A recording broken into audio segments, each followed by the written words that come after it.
Hirurogeiko hamarkadan ez dok amairukoak ezagutu genituen. 70ekoan Errobiren rock sinfonikoa. 80ekoan aldiz, gandorra jarri eta punka dantzatu genuen. Gaurko saioan ordea, 80eko hamarkadara joango gara, eta garai hartako bi talderik garrantzitsuenetarikoak ezagutuko ditugu. Zea Maiz eta Sorotan Bele.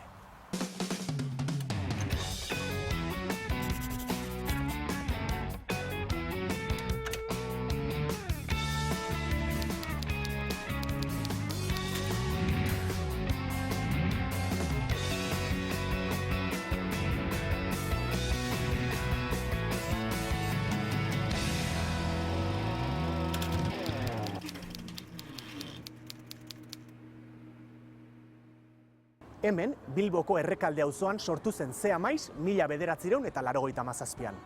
Aiora Renteriaren ahots ederrak gidatuta, 6 disko plazaratu ditu laukoteak.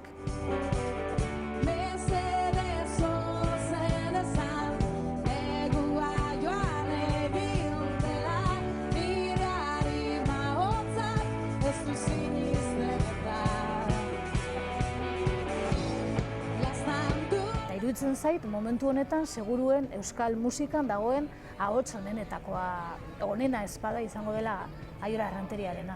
Zea Maiz da lanaren ondorioz datorren merezitako arrakasta bat. Rock and rolla ja modu post batean ulertzen duena, 80ko hamarkadaren osteko belaunaldia da. Zea Maizek kriston soinu dako, Zea Maiz kriston taldea da.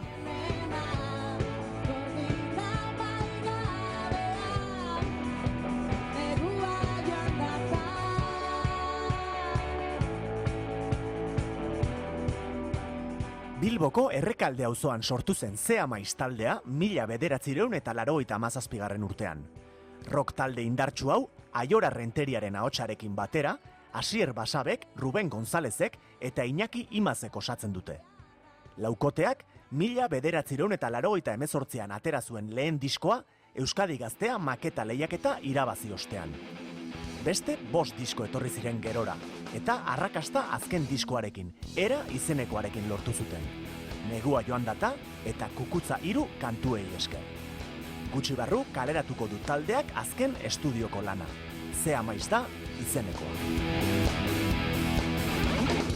Joakiria hartzen duenean, tegalak alkoholetan itotzen direnean, zeratiak portuek lorra zauretzen dutenean. Musika talde batentzat, kostala kosta pasa beharreko tramitea da lehen kontzertua eman beharrarena. Lokal txiki batean eta 4 katuren aurrean egiten duten lehen agerraldia musika talde gehienek. Zea Maizen lehen kontzertua ordea etzen ala izan, ez horixe. Bilboko jaietan non eta haren aldean jotzea egokitu baizitzaigu. Gauak iria hartzen duenean, gauak iria bezarkatzen duenean. Eta nolako izan zen jendean harrera? Nidea. Zegoen izan zen azkenengo larun bata Bilboko jaietan, dana jendez gainezka. Niretzako bigarren aldia jarri nintzala eszenatoki baten, eta nik nahikoa neukan nirekin. Osea, izan zen kontzertua super emozionauta, da gehiago, da gainera, birrak emoten dozku ez, gratis, ez? Da, venga, bale, pun, eta... Jarbiak badakizarren, ezaren dutela, iztelaren gau hartan aurketu ezinera. Jarbiak badakizarren, ezaren dutela. Lehen kontzertua bezala, taldearen izena asmatzea da pausu zailenetako bat. Talde gutxik jotzen dute botanika liburuetara, baina baten batek bai agian. Uste dut nire neba izan zala liburu baten irakurri eban, zan, como haz tu propia granja edolako zezer. Eta irakurri eban Zea Maiz eta guzteuia konpio bat. Egon gian pentsetan da urten jakun 7 armario eta Birus Azoka. Eta orduan zan Zea Maiz, 7 armario, Birus Azoka, argi zegoan zein hartu, ez? Ez totxuen kasietan estilo baten, ez?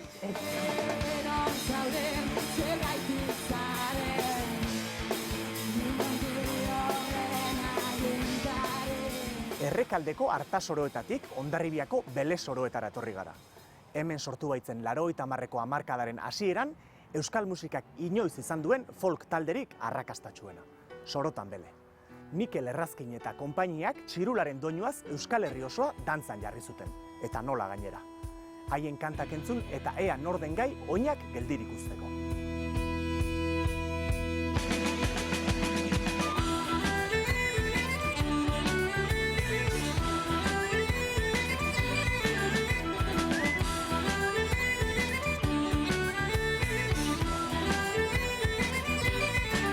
Bibolina sartzen du, gero gitarra elektrikoarekin eta bateriakin martxa asko ematen dio. Alternatiboagoa da, ez? Eta beti bezalako taldeak bezala. Piskat, netzako hobeagoak igual. Martxa, ematen ditu gogoak dantzatzeko. Zeruan odeiak daude, itxasoan txalupak, zapatak guztiz bustiak, gorputz osoa dardarka. Neguko eguraldia dago, eta uda oraintxe hasi da, trumoiak sumatzen dira, itxasertze honetan. Sorotan Bele seguruenik ailegatu zen momentu egokian, pasatu dira 80ko hamarkadako urteak, eta halako batean badator folk moduko pop kantuekin talde bat, ondo abesten duena, freskoa dana. Sorotan Belek ekar zauen folkerako hurbiltasun hori, Sorotan Belek ekar zauen instrumento berri batzuk rockera, popera. Euskal folk rockari beste buelta bat eman zioten. Beste ate bat zabaldutxo Sorotan Belek euskal musikagintzari. Zer egiten nagoen, galdezkan nabil behin da berriz neure buruari. 80ko hamarkadaren hasieran sortu zuten Sorotan Bele taldea Lezo eta Hondarribiko 7 gaztek. Mikel Izulainek, Ixia Ramianok, Ritxi Salaberriak, Gorka Sarriegik, Mikel Errazkinek eta Urbil Artolak. Gazteak izanagatik, euskal musikaren panorama aberasteko ideiak ekarri zituzten. Horretarako, zeltiar kutsuko doinuak erabilita. 1983an Sorotan Bele lehen diskoa kaleratu zuten. Eta diskoko kanta ia guztiekin sekulako arrakasta lortu zuten. Hurrengo urtean, bigarren diskoa atera zuten, eta 86an berriz, hirugarrena. Jonen Kezkak izena zuen. Eta bazuten bai kezkatzeko arrazoirik. Ia berehala ailegatu baitzen taldearen agurra.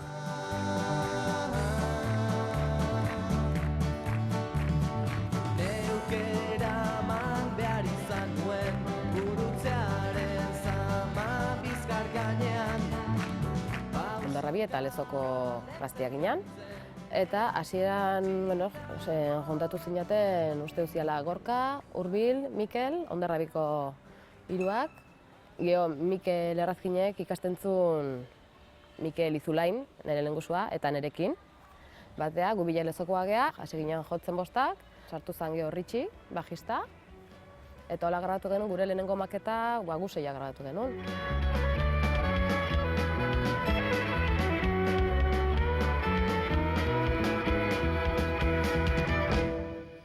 Zili bat dut buru barnean, gidatzen ari nau munduan zehar. Leku majo bat behar genuen, handia, eta nik eta Mikelek ikasten genuen Lezoko musika eskolan, pianoa eta biolina, eta utzi ziguten lekua bat zeon, eta egokitu bat zeon oso ondo, eta hantxe saiatzen genuen, zazpilak eran noten ginen. Ikaskatu nituen, barrunera matzan malkon.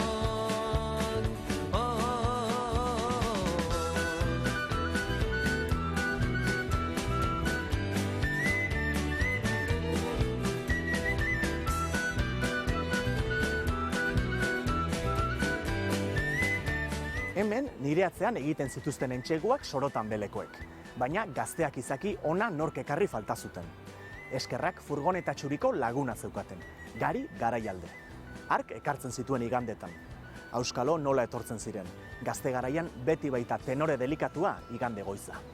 Entzaiatzeko lokalik ere berez ez zeukaten, eta Lezoko konserbatorian edo entzaiatzen zuten, eta libre egoten zen igande goizetan.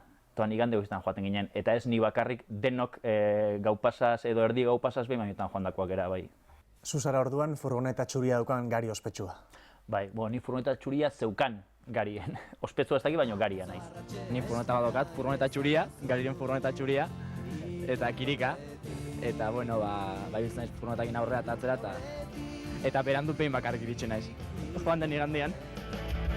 Garik furgoneta zuri badauka, garik furgoneta zuri badauka, garik furgoneta zuri badauka, garik furgoneta zuri badauka, garik baidu. Ez altzaizue ezaguna egiten doinu hau. Chuck Berrik 1958an sortutako Johnny B. Good abestiaren doinua da. Rock and rollaren abesti mitikoarena. Deep down in Louisiana, close to New Orleans, way back up in the woods among the evergreens, there stood a log cabin made of earth and wood, where lived a country boy named Johnny B. Good, who never ever learned to read or write so well, but he could play a guitar just like a ringing a bell. Go, go! Go, Johnny, go! Go! Go, Johnny, go! Go! Go, Johnny, go! Ongi pentsatuz gero, gauza primitiboa da musika. Begira zer den txirula bat, zulatutako makila. Hori baino are primitiboagoa da ordea ahotsa. Pertsonok gure baitan daramatzagun eztarrikordei eragitea baita. Simplea dirudi, baina Aiora Renteriari entzunez gero ohartuko gara simplea ez dela, baizik eta ia miraria dela.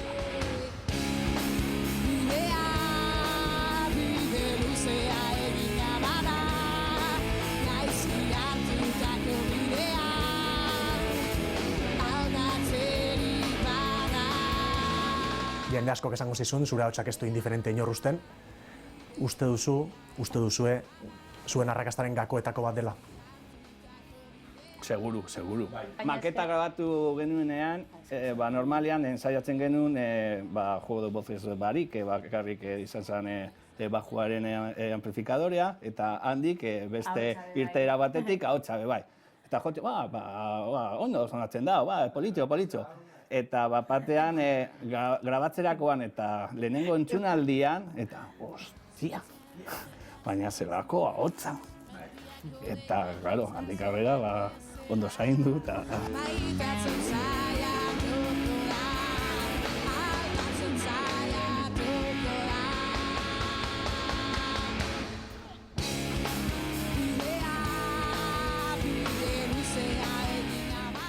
Nekarri daukot, badakit, nik gustora egiten dut eta badakit afinatuta dagoela, erritmoan sartuta dagoela eta gustatzen zait egiten dudana.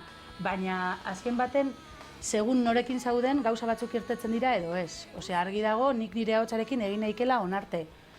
Eta eurek beste ahots batekin egin aldabela horrarte. Uste dut gure arrakasta dela hori dana batuta dagoela. Emakumezkoen ahots ederraskoak daude gure musikan, bai horixe.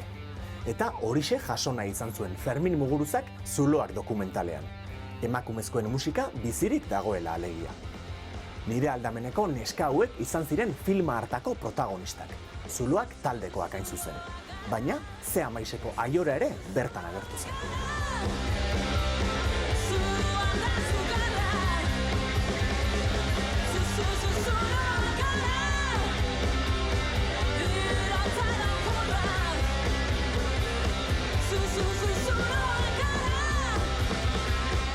Esperientzia oso polita izan zala, ez?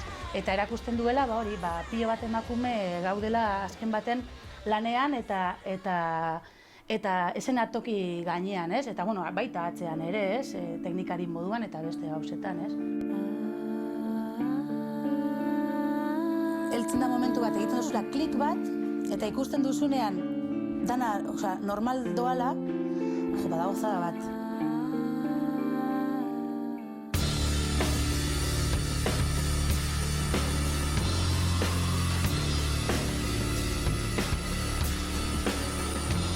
Talde pilo bat daude ezagutzen ez diranak emakumeekin, ikusten da gero eta gehiago mugitzen gabizela, ez? Eta nik uste dut ondino oso atzean gauzela, baina pizkanaka uste dut lortuko dugula. Begira, hor dago, alta sinatzen. Hori bai, Ernebili, gezur gehiago dakarrelako, eta dena gogoratu beharko dituzu. Gezurtiak memoria hona behar du. Zinean ere beste inkursio bat egin duzue, dokumentalaz aparte, eta zuen kantu bat Bypass filmean dago. Nola izan zen esperientzia hori? Izan zen super emozionantea, gainera volumen handiakin. Oso potente daue pelikula hori, sekulako posa. Birritan ikusi genuen zinean. Bai, gero lagunak eroan da familia, etorri, oso polita da. Joan ginean barriro ikustera.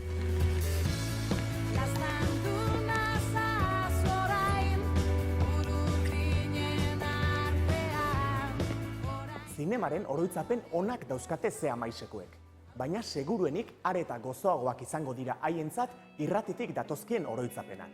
Izan ere, hemen irabazitako sariari esker lortu baitzuen taldeak lehen diskoa grabatzea. 1988 urtea zen. Itzuz berdinen jabe, nire eta zure ametzen idazle, nire betirako maitale zuzara itzazoa. Bazegoen aukera bat jotzeko Rekaldeko jaietan, eta horretarako justo behar zen zinta bat grabatuta, eta grabatu genuen lehenengo maketa. Gero azkenean ez genuen jo, eta gero azkenean hori izan zen Euskadi maketa lehiaketarena. Zure jontasunean, zure urdintasunean, niretzat gaur zaitut gorriz jantzian. Egun hori oso berezia izan zen, normalean deituten dabe aurretik, abizatzeko aurreko egunean, irabazleari abizaten dutzie. Zuk irabazi oso, ez? Eta, klaro, nire telefonoa egoan, ez egoan mobilek eta ez genuen erabiltzen. Eta deitu estien etxera eta ninduten harrapatu. Eta ez genekian, orduan gu zuzenean enteratu ginen. Esan zan brutala. Zure garretan itozearen beldurrez itzazoa, zure pareten zuria porto nahi ez baitatzen, nahitatzen gorrotatzen zaitu, zuzara itzazoa. Ikusten duzue, ez naizela ia tokitik mugitu. Izan ere, Sorotanbeleren historian Zea Maisekoenean bezala, Euskadi Gazteak bere biziko garrantzia izan baitzuen. Bai, hauek ere lehiaketa irabazi egin zuten. Eta apenas ikasteko eta gazte denborako konpromesoi aurre egiteko denborari gabe, errepide hartu eta alderik alde mugitzen hasi behar izan zuten. Egundoko uda zetorkien aurretik.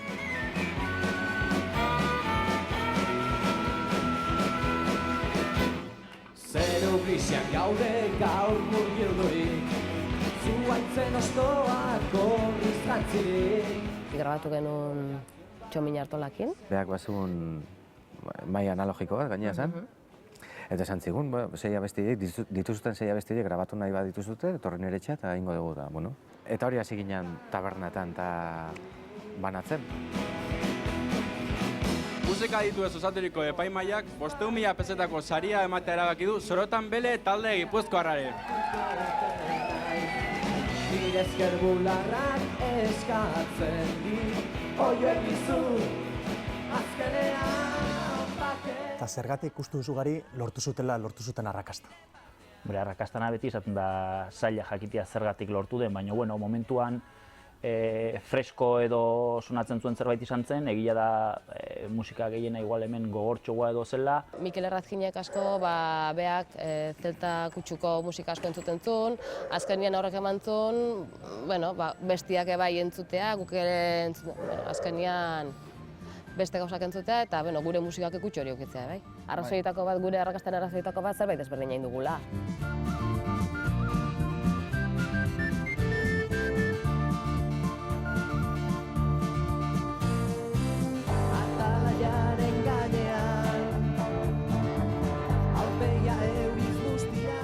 Arrakastaren zurrunbilo hortan, oraindik diskoa grabatu horretik, eman zenituzten kontzertu pila bat. Gaztetxeren batean genuen Bizkaitik, Larrabetzon guatzen ez. Eta ez dakit zeuden 6 pertsona hola. Gaztetxe utz batian edo kontzertua eman zuten. Oso kontzertu polita, baina jende gutxikin bai. Eta oraindik bakarrik 6 abesti egin dituen, ia ez genekin jotzen, eta jendeak abesti gehiago jotzeko eskatzen zigunean, orduan errepikatu egin behar izaten genituen. Nik bai dauzkat oroitzapenak batez ere lehenengo kontzertu egietarako oso ondo neurtzen zenbat denbora jotzeko kantak zituzten, eta nik bai daukat gogoan nola egoten zin, hemen hitza ingo dut, kontatuko dut, ez dakiz zer, edo jendea agurtuko dut, eta horrekin pixkat nola luzatu.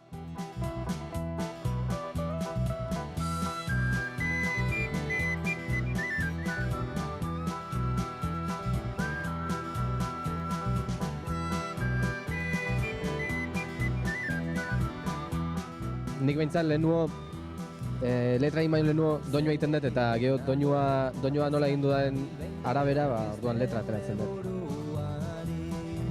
Nik aldrebez egiten dut, nire lehenbizi letra egiten dut eta gero doinua sartzen diot. Oroitzen duzu kantuak nork egite zituen? Kantuak berez, batez ere Mikel eta Mikel Errazkin eta Gorka Sarri. Melodia zuek ekartzen zenuten eta gero bakoitzak, bueno, gue genuen instrumentuakin, egiten genuen bakoitza moldaketak. Neure buruari hola nabili. Zitzaidan bate gustatzen esplikatzea zergatikan idazten dituen letrak. Zeren gauza oso pertsonala iruditzen zait, letrak esplikatzea. Zatik, askok beste zentzu bat hartu dizaiokete letra horri, eta zentzu horrekin agian berari betetzen dio zentzu horrek, ez? Zenidan deitu zergaitikan, esplika iezadazu, ilun daurretik, ilun daurretik, ilun daurretik. Haundia izan zen bai aurretik etorri zitzaiena. Arrakastaren ezti beti garestia. Gainera, garai hartan Hondarribian musika giro izugarria zegoen. Hain izugarria ze Underribi esaten baitzioten. Grina handia zuten orduko gazteek, eta udalaren gandik atzeko entseguetarako lokal hau lortu zuten, Xilozibe izenekoa. Dagoeneko 20 urte bete ditu. Hondarribiko gazteek bazuten horrelako inkietude bat, eta badirudi hasi ziala batez ere beti mugan izan zen hola hemendik pixka kanpoa atasan nahi bai, dut gero gehiago atasan baita ere.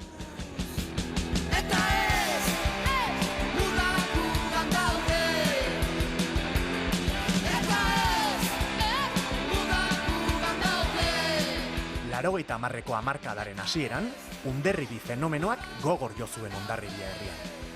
Musika mugimendu zabala izan zen Underribi. Sorotanbele taldearekin batera, Beti Mugan, Orgasmic Toothpicks, The Illusions eta Dut taldeak aritu ziren jotak.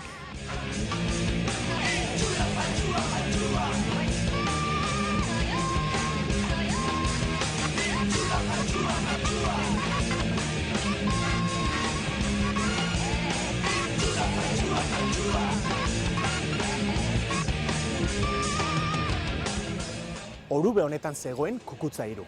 Zeamaisek lotura handia izan du Errekaldeko gaztetxearekin. Auzoaren ikurra eraistearen kontrako kanta idatzi zuen. Gerora bilbotarrentzat ez ezik, euskaldun guztientzat ereserki bilakatu dena.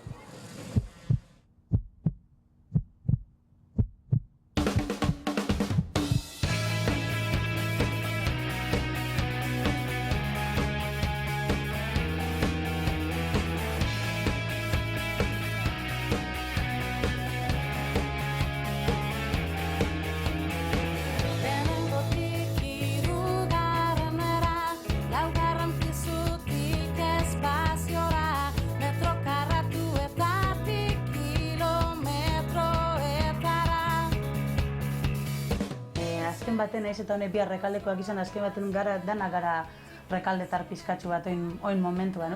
Rubenek ipina hau aurpegia raroa, baina egia da. Azken baten erlazio oso estua daukagu auzoarekin, ez? Rekalde nahiko bastartuta egon da betidanik Bilbon, eta horrek sortzen zuen ambiente bat inkreiblea, ez? Eta behitu zenbat kontzertu egon diran, zenbat gauza kultural ezbardin.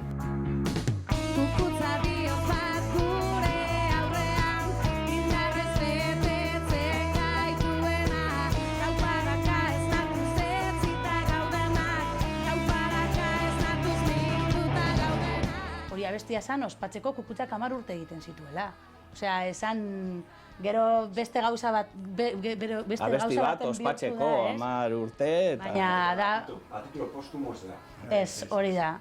Egin gendun, hori da, bizirik eguanean eta zer zan Kukutza danontzako, ez? Eta gero, bueno, gertatu zen, gertatu den. Eskuak altxatu zera bakiak, eskuak batu zera eskuak naztu zabaldua. Eta kolaborazioak egon zian, Einaut Elorrieta, Gorka Urbizu eta beste hainbat. Nahi genduna zan, abesti hori Kukutzan roioa gero eta gehiago zabaltzea, ez? Eta orduan Gorkakin Berritzarrakekoa, Einauteken Zazpikoak, da gero Fenomenos, Naroa Bebai, Amaiurkoa, barduan horrek egiten dagoena da zabaldu, eta jende gehiago hori heltzen jako, ez? Eta uste dut, dala abesti bat oso potentea, baina jai giroko abesti bat da berez. Gero hori bihurtu da beste gauza baten, baina esan gauza polit bat 10 urte horrek ospatzeko.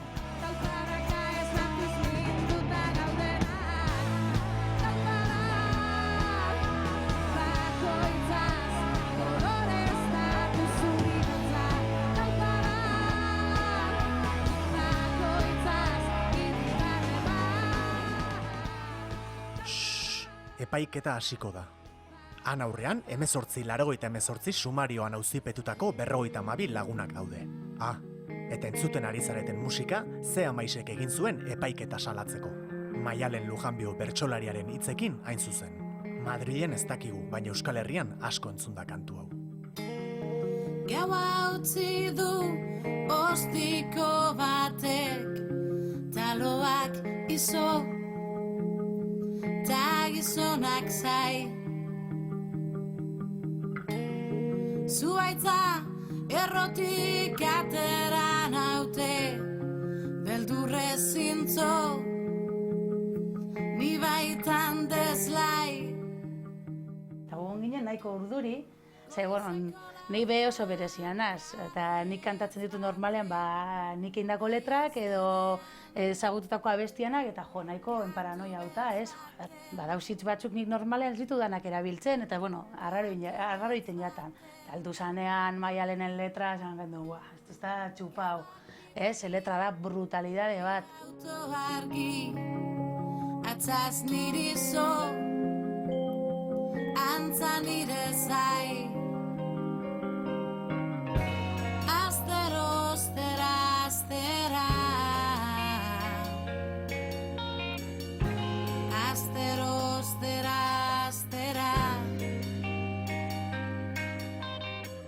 Eta arduan nik uste dut letra horrekin lortu gendula egitea hori abesti denso bat, gorantza doana, ez? Azken baten puntu hori dela, eta apurtu egiten dauana, ez? Eta hori Maialenen esku gelitu zen letra horrekin, ez?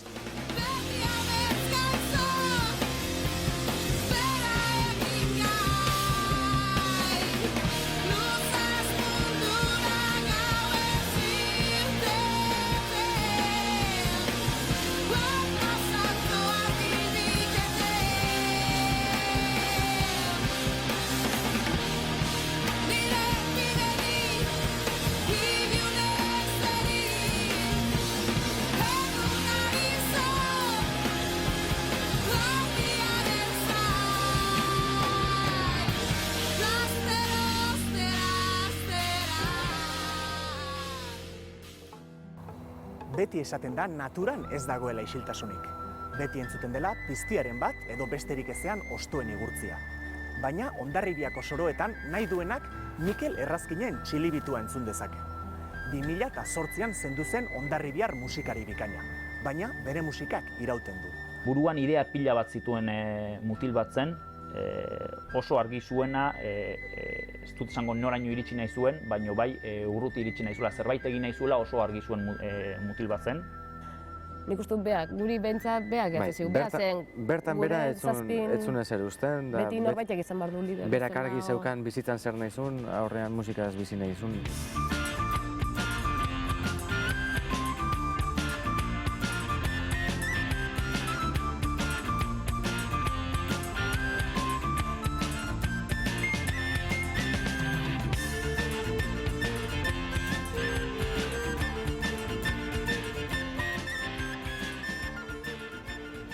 Mila 1984an lehen aldiz gaixotu zen Mikel Errazkin, eta sorotan bele utzi behar izan zuen.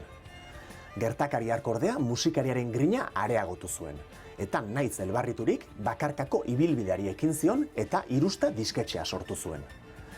Mila 1986an Hurbil Artolarekin batera Aixa martxan jarri zuen, New Age doinua zeukan taldea. Ura desegin ondoren ere bakarka 5 disko eman zituen argitara. Ez dezadan gehiago entzun, begiratu, ez pentsatu, bizitza hau, bakarra delako. Igande bat geratu ginen ensaiatzeko, denak azaldu ziren eta Mikel falta. Etzen oso arrarua. Mikel falta, itxoingo dugu, 5 minuto, 10 minuto, Mikel etzetorren, eta Gorka eta Hurbil joan ziren bere etxera, 2 pisutako etxe batean bizi ziren, Mikele ganbarantzokan logela, ganbara hilo eta antzegon oian esnatuta, baina derrame bat izan zuen, ezin zuen mugitu, ezin zuen hitzik egin, eta ez dakigu zen badenbora zeraman bertan. Ibili ez eta sentitu ere ez, argiak ez, izan nahi du. eramaten duzun gauza bada, horrela da, hala izan da, berak ere ondo hartu zuen, jarraitu zuen taldearekin kontaktuan egoten, jarraitu zuen kantak egiten eta nolabait taldearen parte izaten, eta bueno, beste lan bat topatu behar esan zuen talde barruan, baina jarraitu zuen, eta hala izan zen Sorotan Belek iraundu zuen urte guztietan zehar. Mikel izan da pertsona bat oso pasadeizkionak eta gero beti tentzan, beti altxatu eta, bueno, baikorra eta beti aurrea. Musikarekin aurrera jo nahi zuen, horrekin diskak egin, hortaz bizi, eta lortu zuen hala nola beti aurrera jotzea. Eta bere amets hori musikarekin aurrera jarraitzeko amets horrekin beti aurrera segitzea.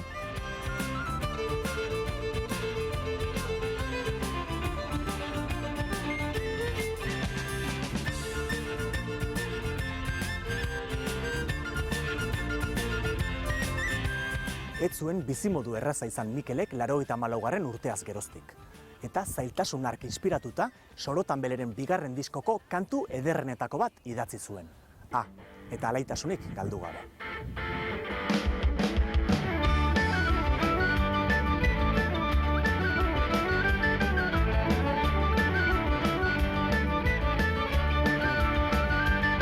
Bezera honen musika, zaratatxua eta aguantazina.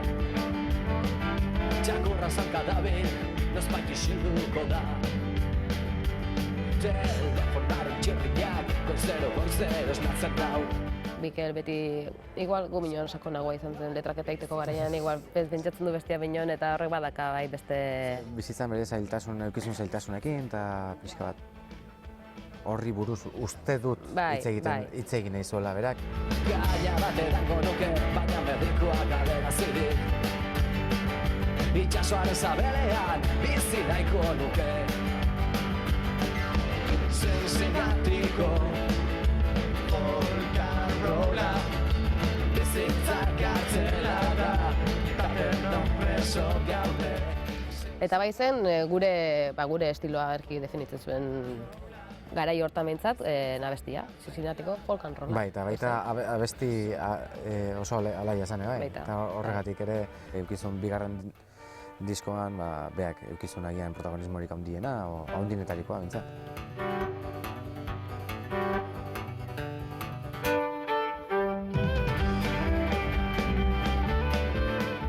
Musikari izan nahi zuen Mikelek ezeren aurretik. Eta musikari izateaz eta kontzertuak emateaz ziharduen Sorotan Beleren beste kantu arrakastatsuenetako batek. Orain entzuten ari zareten Arratsalde honetan.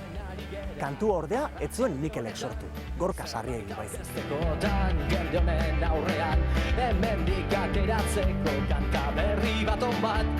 Zuek ez aspertzeko Arratsalde honetan.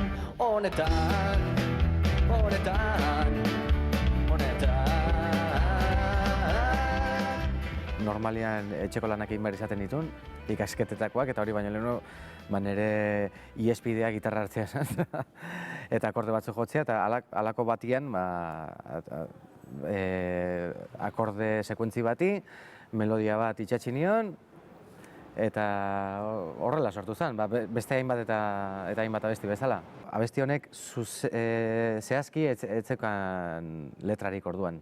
Eta gogoratzen dut, letra gura entsaio batian izan zala, entsaio batean ingenuen atxeden aldi bat, eta zuek joan zineten beste gela batean, nik gaitu nintzen... Eta bertan hasi nintzen horrelako hitza batzuk... Arratsalde izango zen, seguruna. Arratsalde izango zen.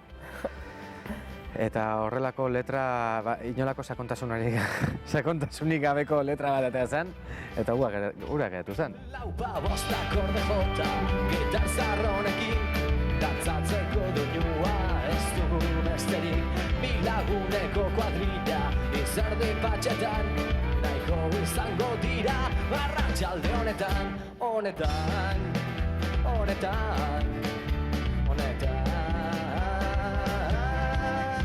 Badirudi dela musikariaren deklarazio bat, ez? Aurkezpen txartel bat ezala. Izan daiteke, bai, orduan... Bai, hortan pentsatzen egongo nintzen, horrelako emanaldi bat egiten egongo ginala, eta horri buruz izango da. Taupadetan dut bihotza, dirua galtzetan, dantzaiteko gogoa. daramat zainetan, gitar bibolin doinuak jarraituz badaukat, divertitzeko gaia arratsalde honetan.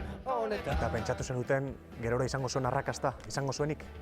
Egia da segituan izan zura arrakasta abesti horrek, esan ditut, kontzertutan da beti esaten ziguten abesti hori errepikatzeko, beti eskatzen ziguten arratsalde honetan. Eta aspertzea izi zineten? Bai, momentu batean, bai. Bai, nazkatzea ere, bai. Zu, Nei jasaten, bai, nazkatuta, berri sare. Hainbat eta hainbat aldiz jo behar dezu abesteri, bai entxegutan, bai gero kontzertutan, eta bai, inbeste entzute zukalian ere, azkenian... Bai, pixka raiatuta ja abestiak. Kanta arrakastatxuen edozein zerrenda ikusten baduzue, segituan ohartuko zarete kantu xamurren erabateko nagusitasunaz. Berdin dio pop xamurrena edo metal gogorrena. Beti gailentzen dira bihotzera zuzen jotzen duten kantuak. Zea maizen kasu ere ez da ezberdina. Kantu gogor mordoska egin dituzte, baina arrakasta xamurrera jo dutenean iritsi zaie beti.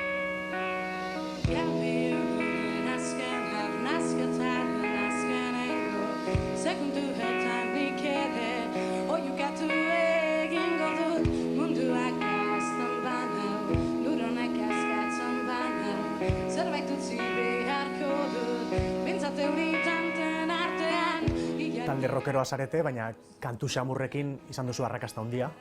Itxasoa, elektrizitatea, morfina. Urtetzen jatxua abesti bat, eta olakoa da, eta pop bada, zer, eta rap bada, rap ez dugu egin, baina... Gure puntan jartzea. Hori da, eta orduan berdin jaku zer dan, ez? Eta nik uste dut horrekin dagoela bai zea maizolan izatea, ez? Ez garela kortau nahi duguna egiten, ez? Gero igual jendeak esan dizu, baina hori ez da zea maiz nola, ez? Gu laurekin dugu, guk egiten duguna zea maiz da.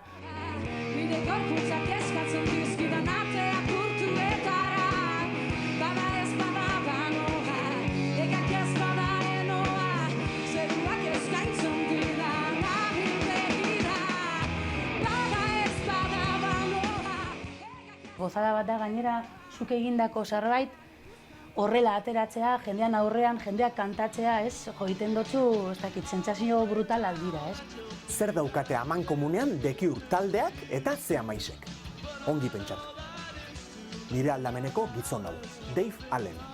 Hau da Dekiurren ekoizlea eta baita Zea Maisekoena ere. Baina bitxiena zera da. Ez zutela ez Londresen, ez Parisen, ez Kalifornian ezagutu. Lekeition baizik.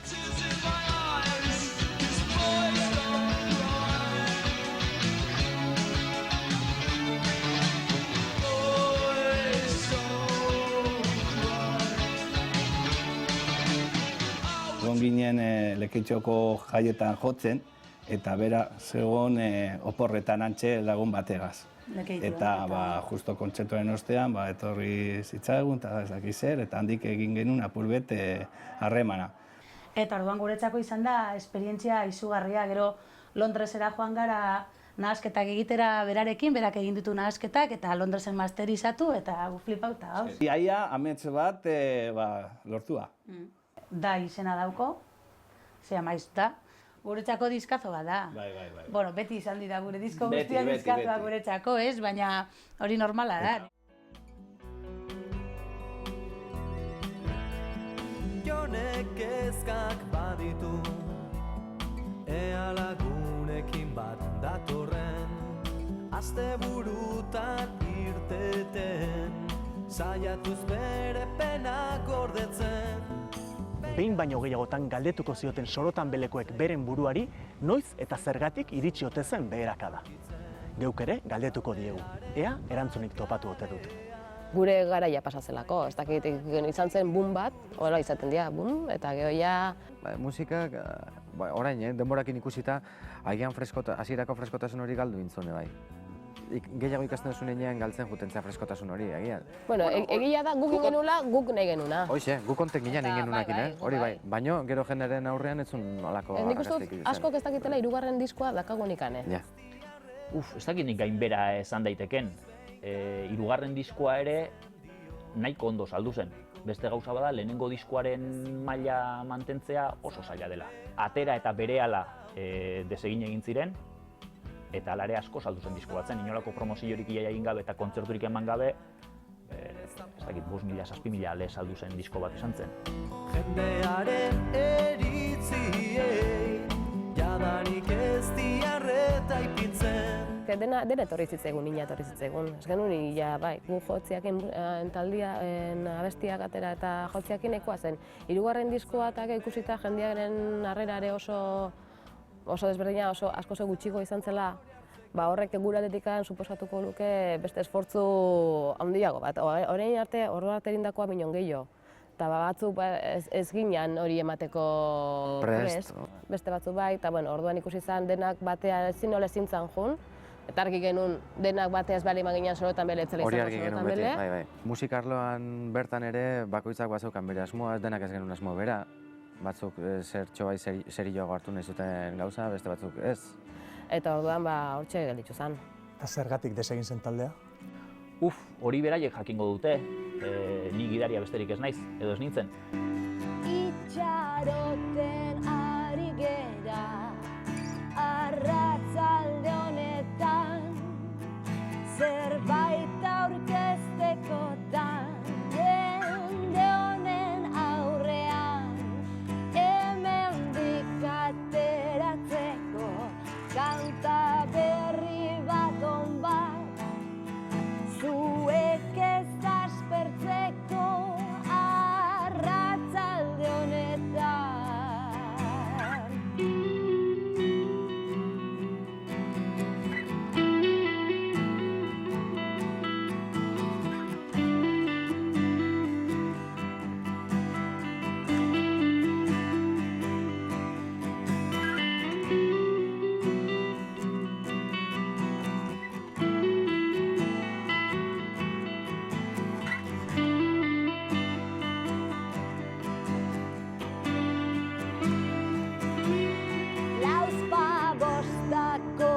Jota, gitar zarronekin, dantzaiteko gogua ez dugu besterik, bilaguneko kuadrilla, izerdi batzetan, nahikoa izango dira arratsalde honetan.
Gordetzeko, ezkutatzeko eta desagertzeko garaia da negua. Baina zer gertatzen da ura joatean? Ura joatean zelaiak loratzen dira, bihotzak piztu eta behar bada kantu ederrenak sortzen dira.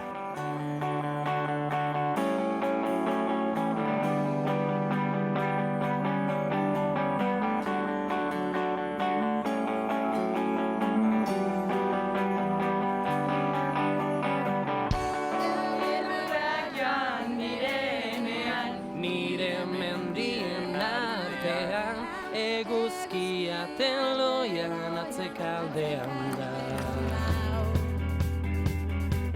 Mesedez ozen esan, neguaian egin dela. Nire harima hotzak ez du sinisten eta.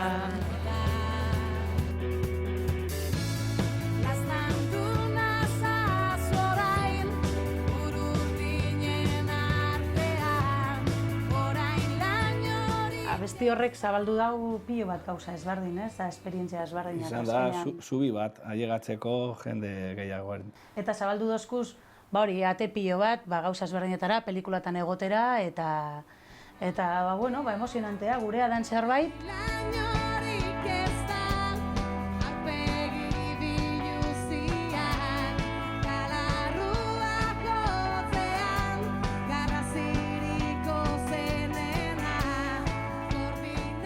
Espero zenuten arrakasta hori izatea kantu hori egin zenutenean?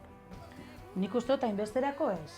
Bagenekian, gure guztietan jako. Hau nahiko potentzia ematen dau, eta baina ez dakizu etorkizunean zere izango, baina bagenekien oso politxa zala eta... Bagenekian, guri guztietan jakun asko, eta bagenekian jendeari guzteko jakola. Nibela horretara arte ez gendun, espero.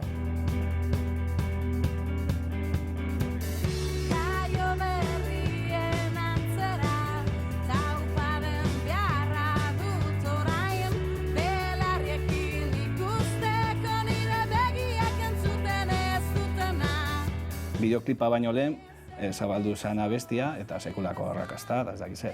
Baina gero, bideokliparen ostean, hori bikoiztu zuen, eta jendia kapotik mezuak eta ez dakiz zer. Eta jarraitzen du, orain. Bai. Sare sozialetan eta... Bai. Eta mugitzen da pilo bat, egunero ditu bizita pilo bat oraindik bideo horrek. Eta horregaitik, abesti hori bakarrik doa, bideokliparekin ja webean dago, eta aurrera, eta fijo gauza gehiago emango dizkigula. Nire aldameneko neska hau da Negua joan data kantuaren bideoklip ezagunean agertzen dena. Ainhoa Moiua du izena, eta era bitxienean iritsi zen bideoklipean parte hartzera. Beno, bitxia edo behar bada zuzena. Batzuetan keinu txiki bat nahikoa izaten da gauza handiak lortzeko.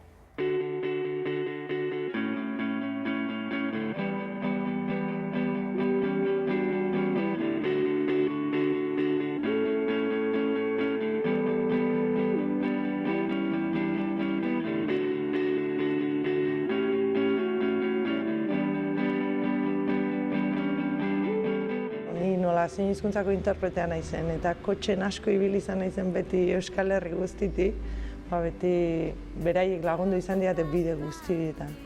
Eta egun baten erabaki nuen etxen grabatzea, orduntxe garai hartan entzuten zan abesti ez, Negua joan data, single bezala, diskoa aurkezteko abesti hori entzun nuen, da esan nuen, hoxe beha. Eta etxen grabatu nuen, eta Bonberenean Tolosan hemendik gertu dago, eta bertara honintzen kontzertua amaitu eta emateko egia esan tarteen damutzen nintzen etxean, baina esan honean etorri naiz, grabatu dut, emango diet opari bezala, eta listo. Eta azkenean ikusita negar egin gendun ez, emozionauta ze oso polita da beraz lan egiten dauan. Ez dela nuestra esan gendun, azkenean deitu eta berari komentau. Egin aldugu bideoklip bat zurekin. Ez du sinisten eta... Oso gustoa hartu nun proposamena ez, nola ez, baina zea maiz, beti entzuten nula eta aukera beraiekin zerbait konpartitzeko eta uztartzeko ez zein hizkuntza eta musika.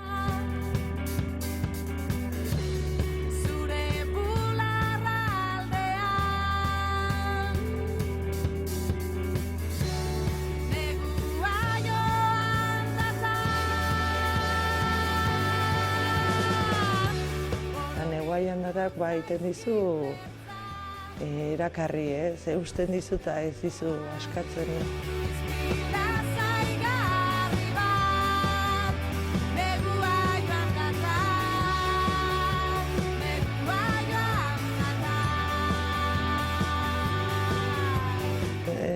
Detenen abesti hoi edo nunbaiten entzuten detenen, dena etortzen zaitez. Batzuean gain hartzen dit egoerak eta ezin dut oso ikentzun ze niretzako da hori, bizitzan markatu uzten dizun abesti horietakoa, ez?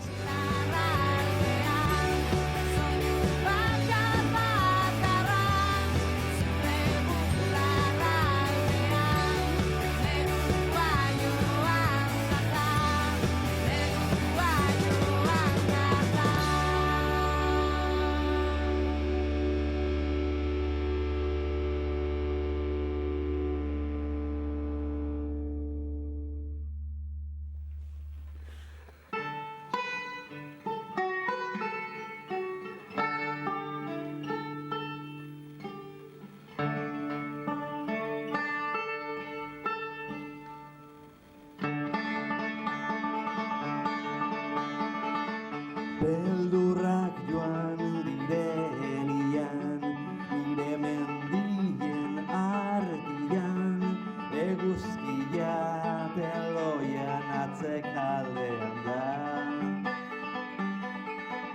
Ateratzeko beldur da, beldur eszenikoa, aspaldian zeztu ez duen obra hortan.